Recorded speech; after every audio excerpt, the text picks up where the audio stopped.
Since I started playing Dynasty in 2014, the tight end position has bamboozled me every year. Literally every year, I'm like, okay, yeah, the position's good now.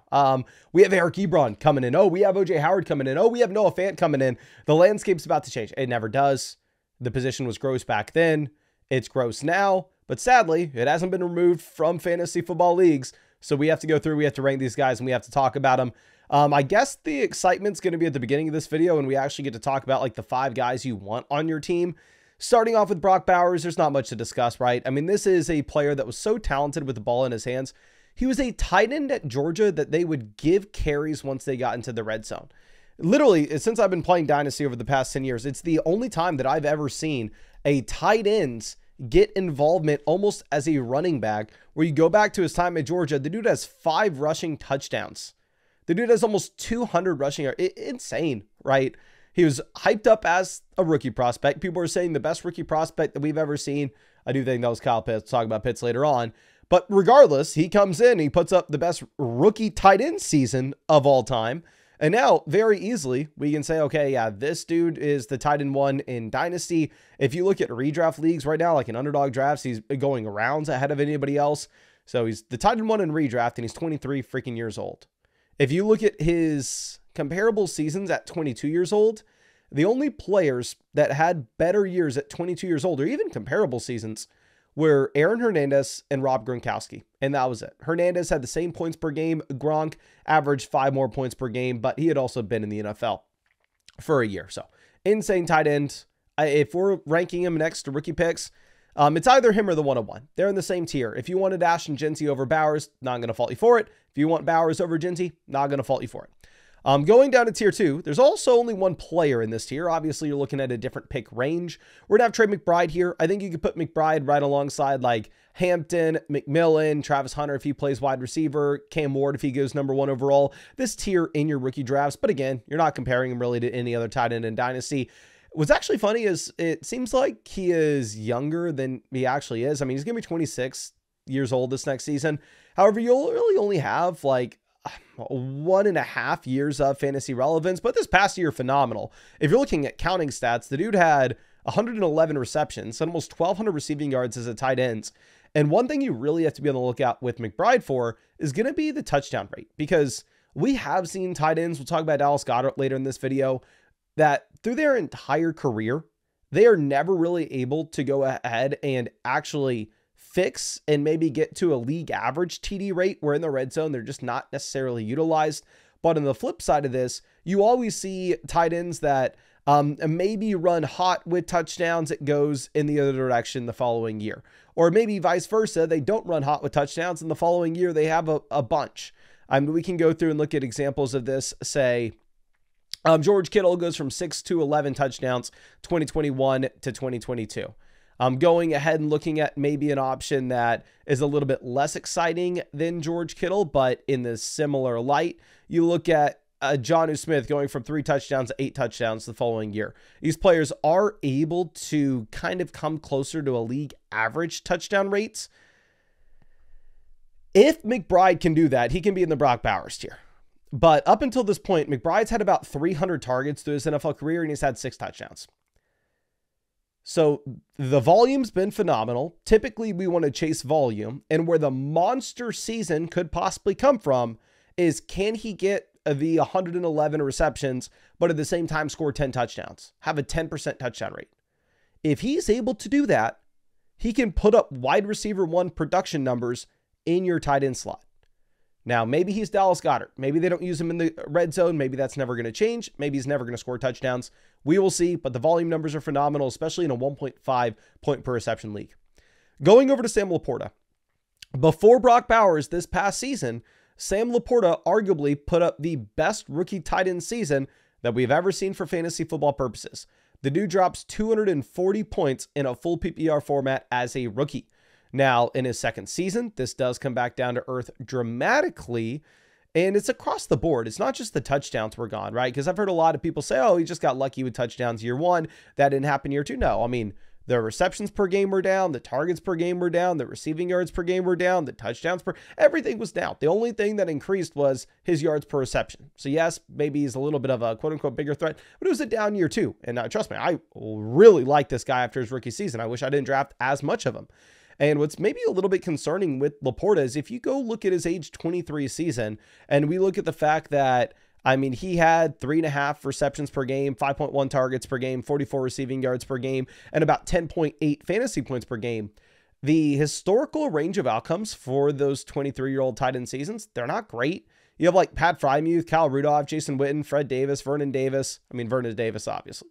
But anyway, you have a bunch of tight ends that they're not top 3 options in Dynasty. Maybe a Jason Witten, you consistently every single year, you get a tight end 1 finish, but he's like the tight end 9.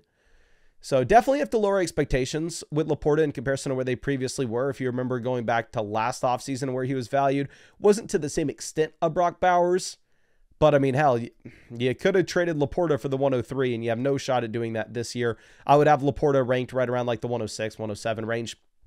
And of course, if you want to check out our rookie rankings, if you want to see where like Loveland, Tyler Warren are, you can always go over to the site, bunch of free things on the site. You can even link your Dynasty team, see exactly what you need to be working on in terms of positional, see where you stack up with the power rankings in your league. That's all free on flogfantasy.com. I'll leave the link in the description and comment section.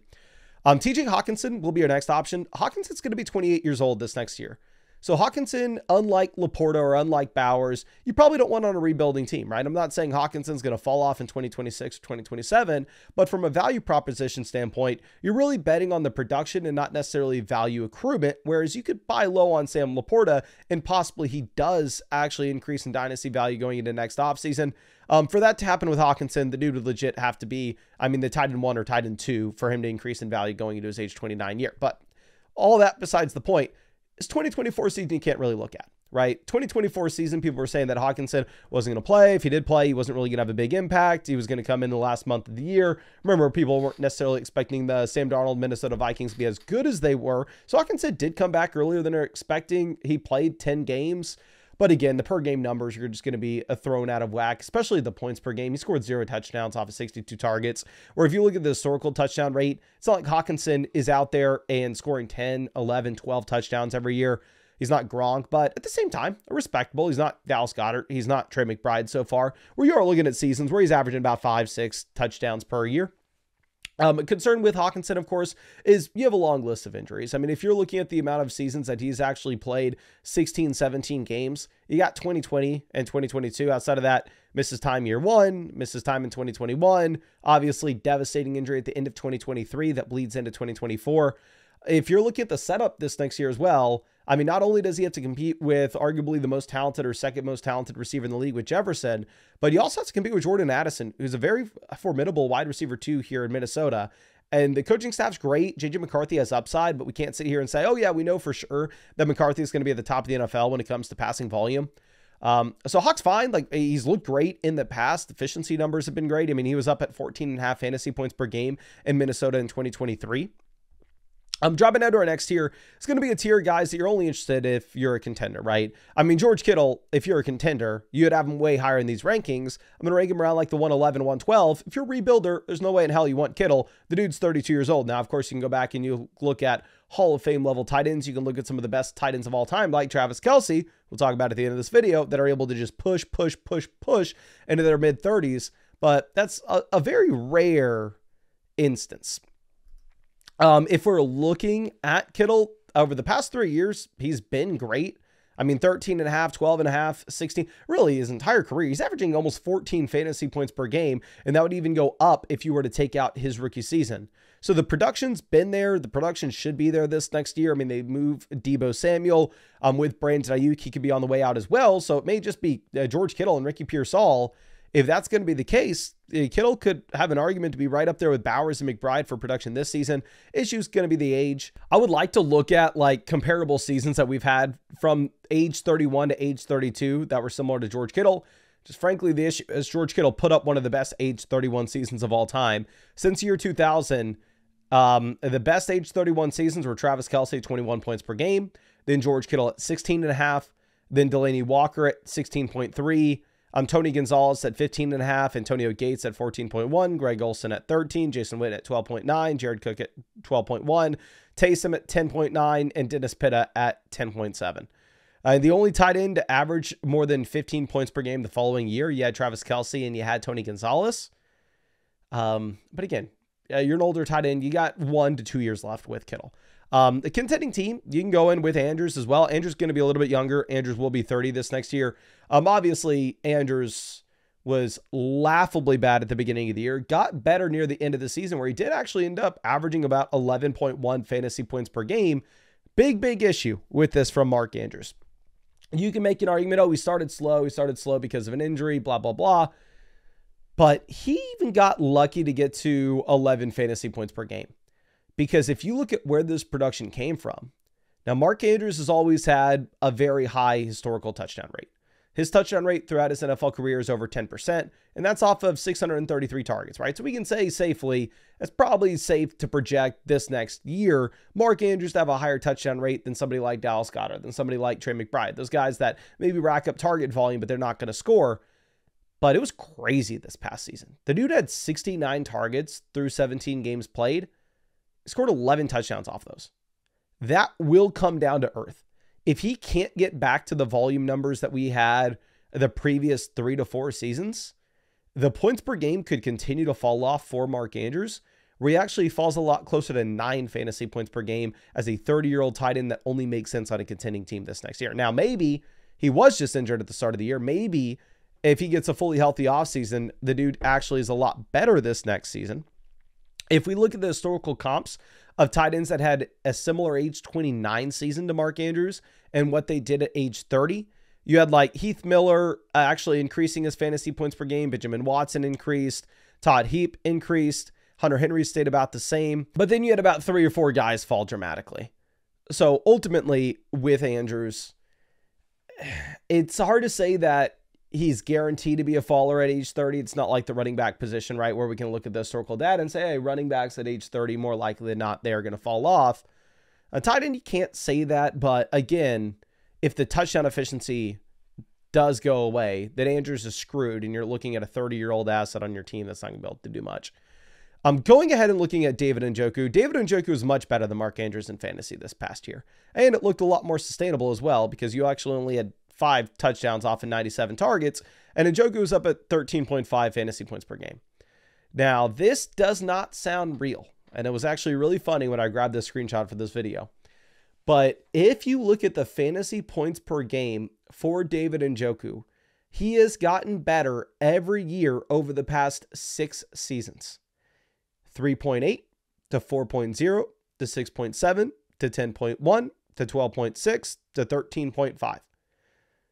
David Njoku every year since 2019 has gotten better in fantasy. Now, of course, does that mean it's guaranteed? No, just a fun little stat that we've had. He was great this past year. Now, one thing that's very interesting is if you look at when all the points came for David Njoku over the past 2 years, they all came when you had Joe Flacco or Jameis Winston. Now, of course, we're not expecting Deshaun Watson to be the starting quarterback this next year. I know that's not going to happen, but we don't necessarily know if the Cleveland Browns are going to have some gunslinger quarterback that you're going to rack up passing volume in this offense. And we can say we don't care about interceptions here. They may bring somebody in that's going to be more conservative. The volume of the passing offense may go down just a bit. I would say that's probably the safe projection. If you wanted to put Njoku over Andrews, I'm not going to fault you whatsoever. Njoku is a year younger despite actually being drafted before Mark Andrews. Going over to our next tier. These are 2 tight ends I really don't know what to do with. Both have played 2 seasons in their NFL career. Tucker Kraft was better than Kincaid this past season, but Kincaid's actually sitting with the higher fantasy points per game through the first 2 years. Plus, Kincaid has the round 1 NFL draft capital. But neither tight ends look great if you're looking at the historical range of outcomes. Like similar age 24 seasons to Tucker Kraft, include a bunch of tight ends that I don't even know who they are. If we're looking at Dalton Kincaid's a year older. Dalton Kincaid has only played 2 years in the NFL, but he's going to be 26 years old this next season, coming off a year where he averaged 7.8 fantasy points per game. I mean, his historical comps at age 25, the similar years are like Jermichael Finley, Kobe Fleener, Brent Selleck, Dustin Keller, Jermaine Gresham, Ladarius Green, a bunch of these tight ends that really didn't move the needle whatsoever. If we're looking at the situations going into this next year, I would give Kraft maybe the benefit of the doubt, because keep in mind, he didn't have the round 1 NFL draft capital. He had Luke Musgrave drafted as well, so maybe it makes sense that it took him a little bit of time to get ramped up. Now that he's showing signs of life, he's going to continue to improve. Touchdown rate maybe does look a little bit unsustainable. They're in the same tier for me. I think it's going to be up to you with ranking these guys. This Kincaid's probably going to be in a better situation, right? I mean, it's not like Buffalo's sitting here with a wide receiver that's going to demand 10-plus targets a game, and we could pretty confidently say at the same time that this should be a passing offense that's near the top of the NFL with total volume. Now, going down to our next tier, the most disappointing prospect, I want to say, of all time. And keep in mind, y'all know I actually did not like Kyle Pitts the year that he came out in 2021 in rookie drafts, because historical hit rates with rookie tight ends and them as prospects versus other guys. Long story short, I was way too busy drafting Trey Lance than Kyle Pitts. But I got to give credit where credit's due. The dude was the best tight end prospect of all time, whether you're looking at his numbers coming out of Florida, whether you're looking at the draft capital. I mean, he was drafted higher than any tight end in NFL history. And athletic testing numbers, freakish. It's hilarious. Kyle Pitts still incredibly young as well. He's going to be 25 years old this next season. And the dude's younger than Tyrone Tracy, right? A running back who's only played 1 year.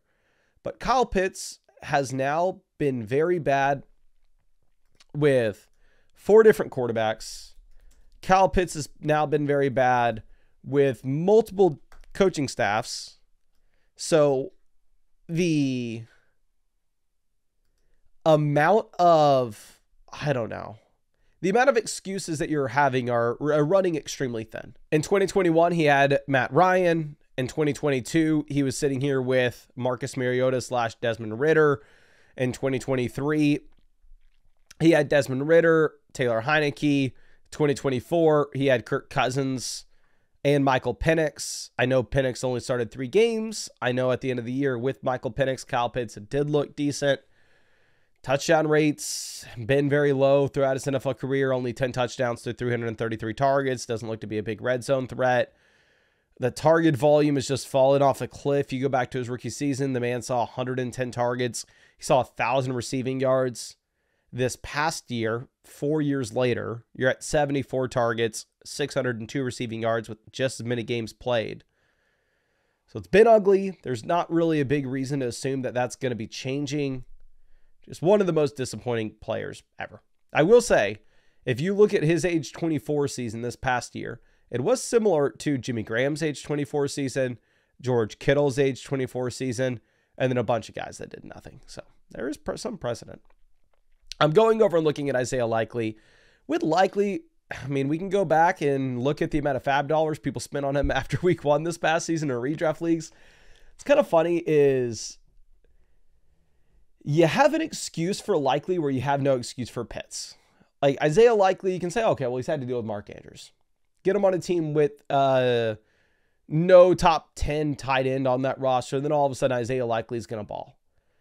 Likely has had a really good touchdown rate with 14 touchdowns through 158 targets.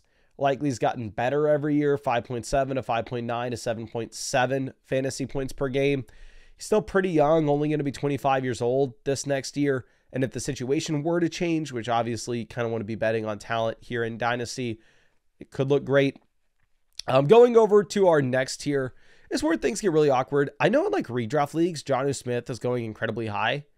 And I know Jonnu Smith, 13.1 fantasy points per game this past year. I mean, hell, he was outscoring Jalen Waddle. I mean, a lot of weeks he was outscoring Tyreek Hill. Looked great, was a league winner if you picked him up off the waiver wire in redraft leagues. But a big issue that you're going to be having, at least in my mind, is he's a 30-year-old tight end where we've seen 1 fantasy relevant season. And again, I don't necessarily know if we can say, oh, okay, well, it's just he was stuck in a bad situation before. Because you go back, the man played 4 years in Tennessee, plays 2 years in New England, plays a single season in Atlanta. For me, when we're looking at these one-off years where finally gets the 13.1 fantasy points per game, I'm very reluctant to just say that this is something that we can bank on going into the future. if you look at the historical comps, I mean, his age 29 season was great. It was up there with like Antonio Gates, Tony Gonzalez, George Kittle, Jimmy Graham, Delaney Walker, Logan Thomas. He's 30 years old and he's a one-year wonder. Maybe he repeats it, but I'm finding a hard time believing it. I'm going over looking at Cade Otton. Cade Otton's been whatever, super inefficient, right? I mean, the man is always on the field. He's always running routes. Yards per route run, maybe at the very bottom of the NFL, kind of regardless of the position here. But he continues to get better for fantasy purposes, 5.8 to 6.9 to 10 fantasy points per game. The volume continues to improve, increasing receptions, targets, receiving yards, touchdowns, yards per target, yards per set. Literally every single statistic's gotten better through the first 3 years of his NFL career. I think like top end range of outcomes here as he turns into a Dallas Goedert level player where you're just kind of hoping that you get some low end tight end 1 finishes from him going into the future, which maybe with Evans, Godwin aging, there's a little more room for Cade Otton in this offense. Going over and looking at Pat Freiermuth. Freiermuth does set a career high 9.9 fantasy points per game this past year, but again, if you go back and look at what he did his rookie season, same rookie season as Kyle Pitts, very funny that Freiermuth and Pitts had great rookie years and then just were massively disappointing players. He really just has not improved much. 9.5 to 9.9 fantasy points over a 4-year time period. He had 7 touchdowns to 78 targets this past year. This is why you couldn't feel like you could rely on him. Like in my redraft league, in the flock league, I kept on dropping him and picking him up as a waiver wire tight end. Looking at the situation this next year, target volume is probably going to be down. That you have DK Metcalf, a solid wide receiver in this offense, play alongside Pickens. Going over to our next name, Jake Ferguson, 7 career fantasy points per year. This is the range where things just get incredibly gross, right? Jake Ferguson's going to be a 26-year-old tight end that you're looking at a career high at 10.4 fantasy points per game. Cole Kmet's going to be a 26-year-old tight end. You're looking at a career high at 10.7 fantasy points per game. Dallas Goedert is going to be a 30-year-old tight end that's averaged 9.7 fantasy points per game through his career. And he's at best the 4th, 5th option in his offense if you include Jalen Hurts running the football. Dallas Goedert scored a total of 24 touchdowns to 476 targets through his NFL career. Going over and looking at Britton Strange, maybe he gets an opportunity with Evan Ingram. Travis Kelce, the thing is you have 3 straight seasons of clear declining play. Whether you're looking at his receptions per game, whether you're looking at his targets per game, whether you're going to be looking at his receiving yards per game, his touchdowns per game, his yards per target, it's all gotten worse for 3 straight years. He's going to be 36 years old this next season. He's coming off a year where he averaged 12.2 fantasy points per contest. I'm not in the business of trying to bet on 36-year-old bounce backs, even if Travis Kelce is the best tight end of all time. I think you can make that argument if you wanted to. So, I mean, at best, you have a 1-year rental where I think you're looking at a low-end tight end 1. And then Evan Ingram, I think, maybe falls in line with the same mold. Evan Ingram, past few years has looked decent. If you're looking at the fantasy points per game, touchdowns obviously aren't going to be there. Situation may be fine in Denver. Maybe set up where he's able to get a considerable amount of targets from an above-average quarterback in an above-average offense with not much target competition. But you get cut. You also could just be an absolute nothing and you're 31 years old. So at the very best, I think you're kind of looking at a 1 to 2 year rental. But appreciate you and really hope I was able to help you out again. If you want to check out like rookie rankings, see like Tyler Warren, Loveland. If you want to link your Dynasty team and actually get a sense of how you stack up compared to the rest of your league mates and what you should be looking to do, all that stuff is free on the site. It's flockfantasy.com. I'll leave the link in the description and comment section if you want to check it out. But I really appreciate you, and I really do hope we get to see you out with a live stream sometime soon.